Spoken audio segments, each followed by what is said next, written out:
a national emergency is being declared.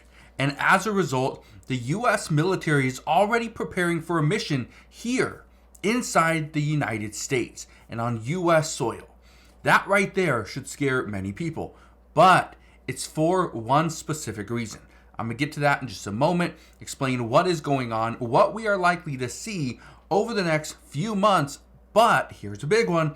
Cities are pushing back. I want to explain what's going on and why this could be devastation for some of the biggest cities here in the United States. So I'll break all this down in just a moment, but all I ask is one thing. It takes 2 seconds. Go ahead, hit that like button if you enjoyed these daily updates. And now let's begin.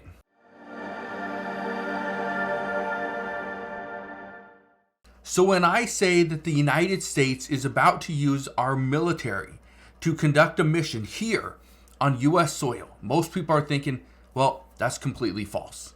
That must be a plot to a movie because that is not going to happen.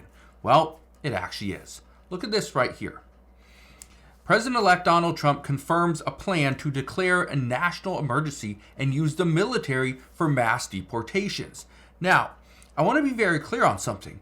What we are now seeing is that some U.S. states, these are Democratic-controlled cities though, inside some of these states are pushing back against a upcoming plan from the Trump administration. But here's the issue. Let's put aside the illegal immigration debate and crisis. Let's put aside the border security. Let's put all that aside. Here's the problem. We are now hearing publicly from certain cities that they are opposing this mass deportation event. And as a result, they are putting plans together that are going to block the Trump administration, the U.S. military, even city police, to do anything as far as getting people out. Well, I want to read this to you. Somebody wrote a comment, actually an email, just recently, and they said, this is what they asked. They asked me if I can please talk about this. And this is what they wrote. They said, President Trump has a plan to get the United States back to its glory days. And it involves deporting hundreds of thousands of illegal immigrants. But this will involve the U.S. military to accomplish this goal, and it will. And now we hear that some cities will protect illegal immigrants. Am I wrong? But won't this cause millions of illegal immigrants to flock to these cities? And won't this cause this crisis to only get worse in these areas? Now, here's the problem. This is going to turn into a big, big issue. Now, there's a list here, and I want to go over it. It says full list of cities promising to shield immigrants from Trump's mass deportation. It says as Trump prepares to carry out a mass deportation operation, Democratic-led states and cities are preparing to fight back and protect their migrant communities. Now, I'm all for immigration and you're doing things the right way. The problem is when people come into the United States illegally, and it's not just 1 or 2 people. These are hundreds of thousands, if not 1 million plus people that have come into the United States just in the past few years.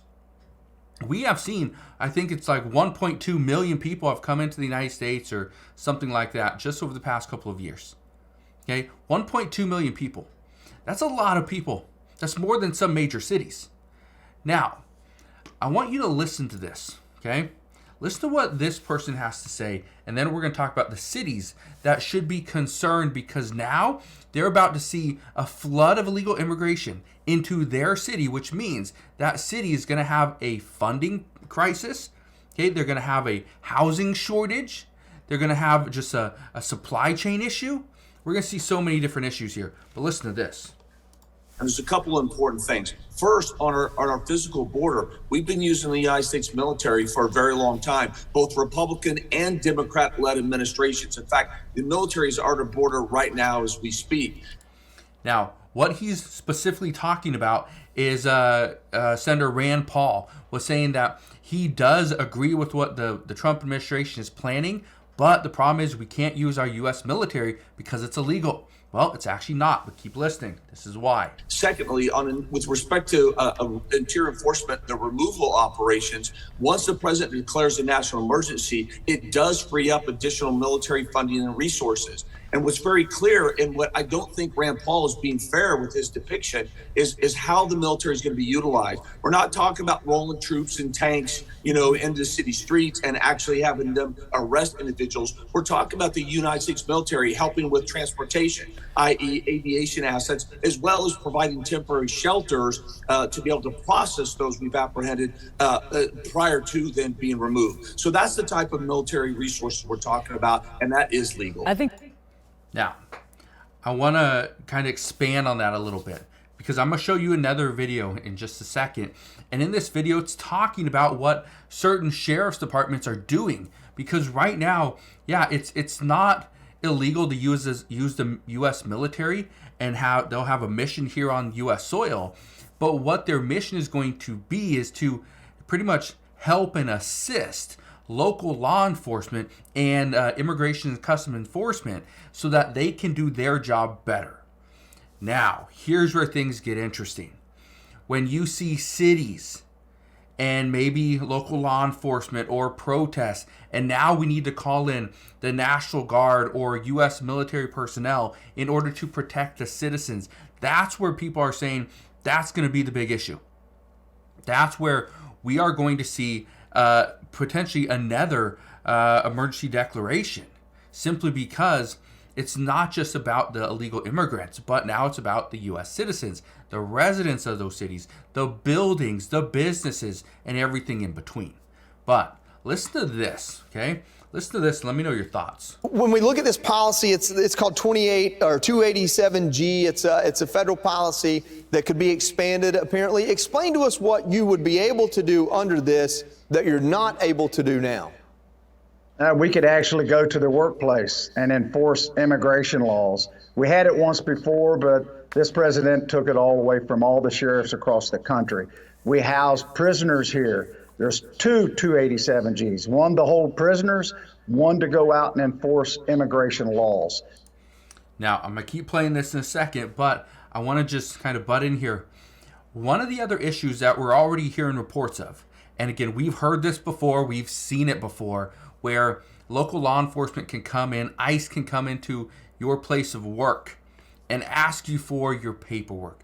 Do you have a social security card? Do you have a green card, right? Your naturalization paperwork. Do you have any of that stuff? If you don't, guess what? They're probably going to pick you up, put you in cuffs, stick you in the back of a van, and take you to one of their ICE offices.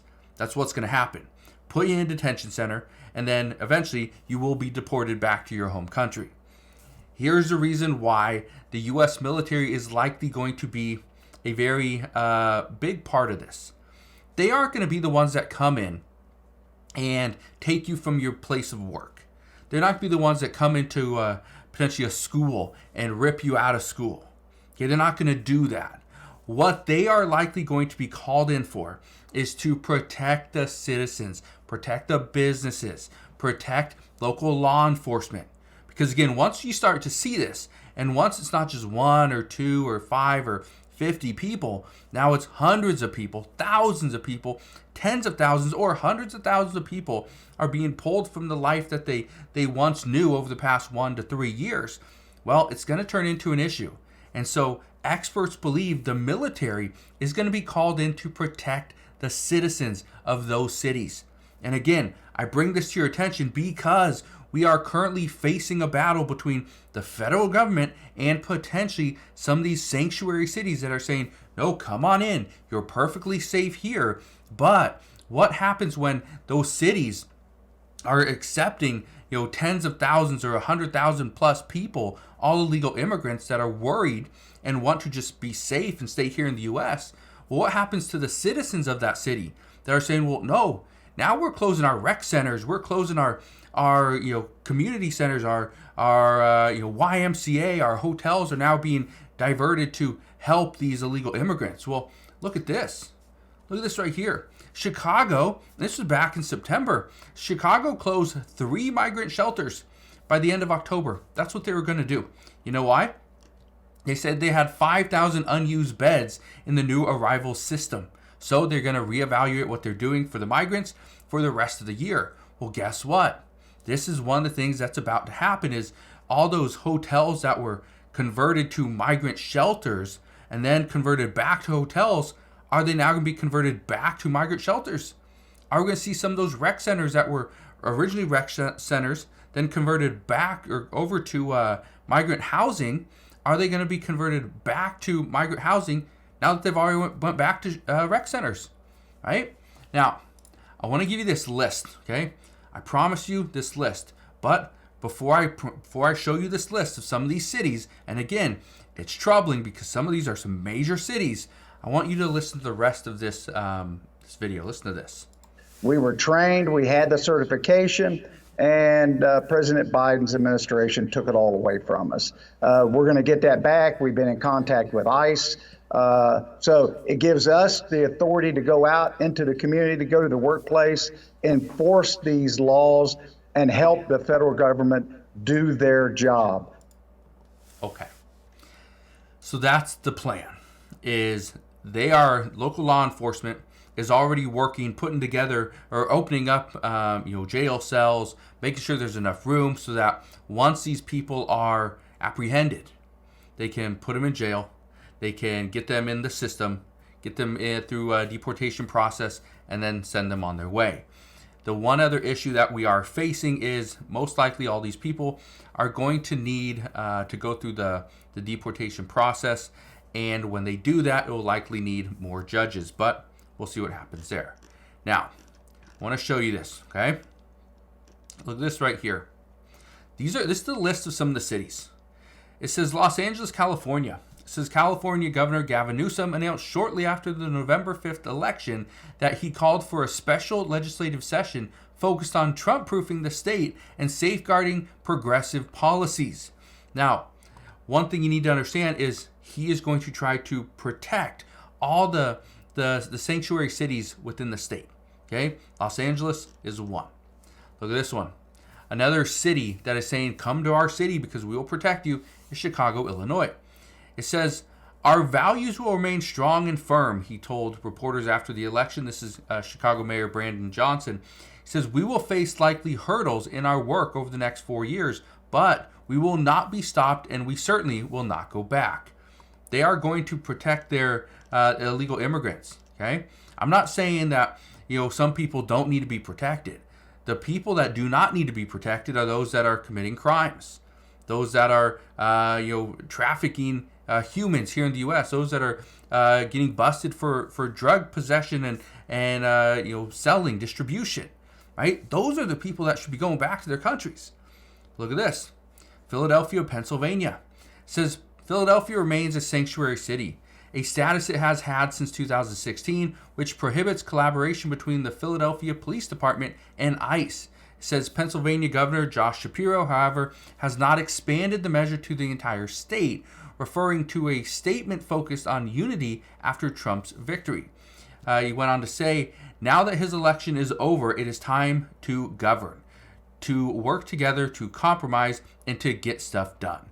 I believe there's more that unites us than divides us, and we must work together to continue to get stuff done for Pennsylvania.